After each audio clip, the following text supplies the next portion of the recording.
Hi అండి, అందరికీ నమస్కారం. ఈ రోజు అయితే నేను డ్యూటీకి రావడం జరిగింది. డ్యూటీకి రాగానే మా గ్రామానికి సంబంధించిన గంగవరం దిబ్బపాలెం మత్స్యకారులందరూ యారాడ బీచ్ లో ఉన్నారు. ఫిషింగ్ జెట్టి బ్రిక్ వాటర్ నిర్మాణం కోసం గౌరవనీయులైన శ్రీ పల్లా శ్రీనివాసరావు గారు, టీడీపీ రాష్ట్ర అధ్యక్షులు, గాజువాక ఎమ్మెల్యే పల్లా శ్రీనివాసరావు గారు రావడం జరిగింది.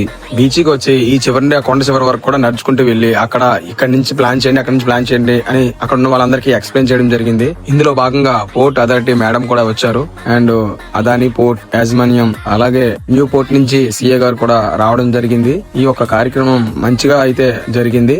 మీకు కొద్ది రోజుల్లోనే ఇక్కడ జెట్టి నిర్మాణం అనేది స్టార్ట్ చేస్తాం. ఇక్కడ ఉన్న మా గ్రామ ప్రజలందరితో ఇక్కడ బోట్లు పెట్టుకోవడానికి వాటర్ లోపల రానివ్వకుండా ఒక యూ షేప్ లో వస్తదని చెప్పారు. దిబ్బపాలెం గంగవరం పోర్ట్ రావడం వల్ల మా ఊరు తీసి జాబులు ఇచ్చారు. అవి కొద్ది రోజుల తర్వాత రిటైర్మెంట్ అని చెప్పి మమ్మల్ని జాబులు తీసి బయట పంపించడం జరిగింది. ఇప్పుడు మాకంటూ డ్యూటీకి వెళ్ళడానికి ఎక్కడ ప్లేసులు లేవు. అలాగనే మళ్ళీ మేము ఫస్ట్ చేసే వృత్తి చేపలు పట్టడం, మళ్ళీ పట్టడానికి మేము మళ్ళీ చేపలు పట్టుకుంటాం అని పల్లా శ్రీనివాసరావు గారికి చెప్పడం జరిగింది. మాకు ఈ జెట్టి మొదట్లో ఇస్తానని చెప్పారు. ఇప్పుడు కూడా ఇవ్వడానికి ముందుకొచ్చి మాకు ఖచ్చితంగా ఇక్కడ జెట్టి అనేది నిర్మాణిస్తానని చెప్పి క్లియర్ గా చెప్పడం జరిగింది. ఫిషింగ్ జెట్టి బ్రిక్ వాటర్ నిర్మాణం చేస్తానని మాట ఇవ్వడం జరిగింది. నా వీడియో మీకు నచ్చినట్లయితే నా యూట్యూబ్ ఛానల్ సబ్స్క్రైబ్ చేయండి. జై హింద్.